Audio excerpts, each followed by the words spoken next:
Just a quick one from me. Jackson Merrill, any developments there? Nothing new, really. Came in, does his gait and his walk is better, but as far as the mobility and explosiveness, they're still exploring it, and we'll know a little bit more later today. But nothing dramatically has changed, but he is feeling a little better. Should we anticipate any type of baseball activity type test even today, or are we not even at that point? I'm not there yet. I'm not sure yet, so we're evaluating it. Mike, Nestor Cortez on the mound for you tonight. Fourth start since the trade deadline. What have your early observations been of Nestor? When he settles in and gets his rhythm, he's really, really good. His pitchability is really good. He's been able to get guys off balance on just getting that rhythm early. You talked yesterday after the game about Gavin Sheets and the defense he's played in left field. Can you speak to sort of his development out there over the course of the season, what that's looked like? Yeah, I've been really pleased that Gavin, all our guys, we're always looking to be continually better at our craft, and guys work at their craft, quite a bit. Gavin is a guy that has played historically more first base, and of course has DH'd a lot in his career, and had played a little outfield coming in, and we recognized there was an opportunity for him to play the outfield. He seized it, and he goes out with David Macias, our outfield and base running and first base coach. And for you guys that are here early and to watch BP, and whether it's home or road, he's out there almost every day working on getting better and reading balls off the bat and off the machine and different type of balls, and he's done a nice job of making himself a very serviceable outfielder. Sheets set a new career high in home runs earlier this week. He's a guy who came into spring training fighting for a job, and he ends up having the kind of role he's had on this team. How would you put into context his season as a whole, really even going back to who he was coming into spring training? Listen, he's done a great job. We didn't know him. I didn't know him very well. I knew a lot of people that knew him. I spoke very highly of him. One of his college coaches, Joey Hammond at Wake Forest, was very, very pro Gavin Sheets person. Tony La Russa, I've mentioned this multiple times, managed him in Chicago and spoke very favorably of him. And his wrap-up point to me before we signed him was, you can win with this guy, because this is ultimately what that's about. This is about. And then, we talked to him as went through the process of recruiting him, as a free agent, and explaining this is a legitimate fit for him, and there was going to be a legitimate opportunity, which he believed, and we've been true to our word, and then he's earned more opportunity, and he's just been a complete pro across the board. How he's going about it. He had big homer first game of the year. So he started announcing as the president with authority immediately, and so he's just done a nice job. He's played different roles, and also his roles changed. He's getting an opportunity to get back out there now because of Jackson.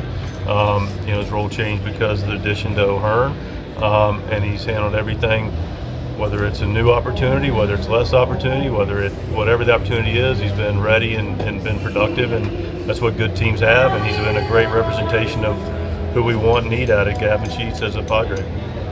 You expressed appreciation last night for Manny Machado diving into first base, trying to get that extra run. Do you want him diving into base? That's a good question. That's a question that we actually ask a little bit internally. Is the answer ultimately is I don't believe in guardrails for players.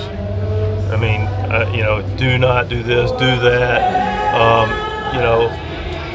I want players that are looking to compete aggressively, that can go and look to make winning plays. And that's what Manny did. So, listen, we want to obviously make sure he's healthy, and all the guys are healthy, but it's his competition, and they're athletes, they use your bodies, and he was looking to make a play, a winning play. So, anytime our players can make a winning play, I'm in full support of it.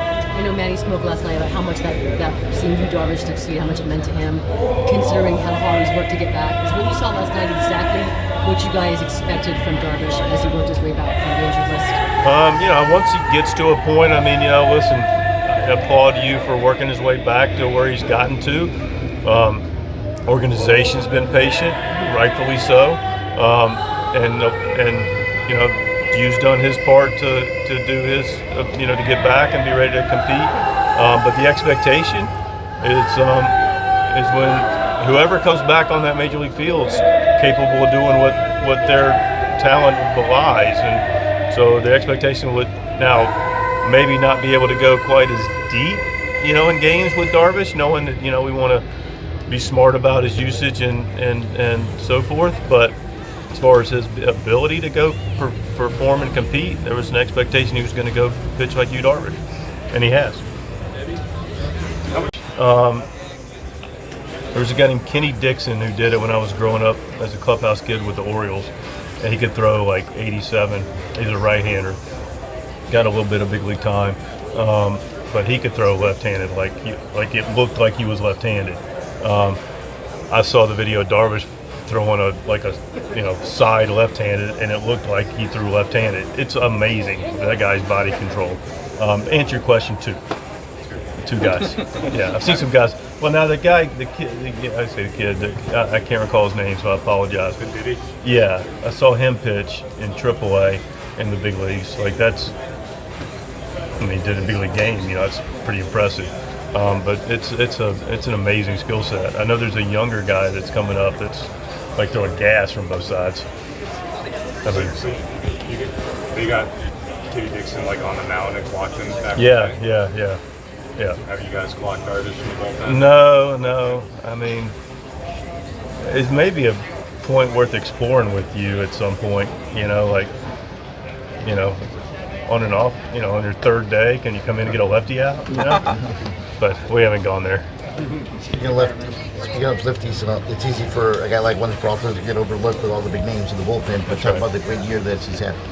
No, I'm glad you brought that up because, we talked about Morgan a little bit, rightfully, but specific to Wandy, I'm glad he's getting some recognition. He's been under the radar a little bit, but not for us.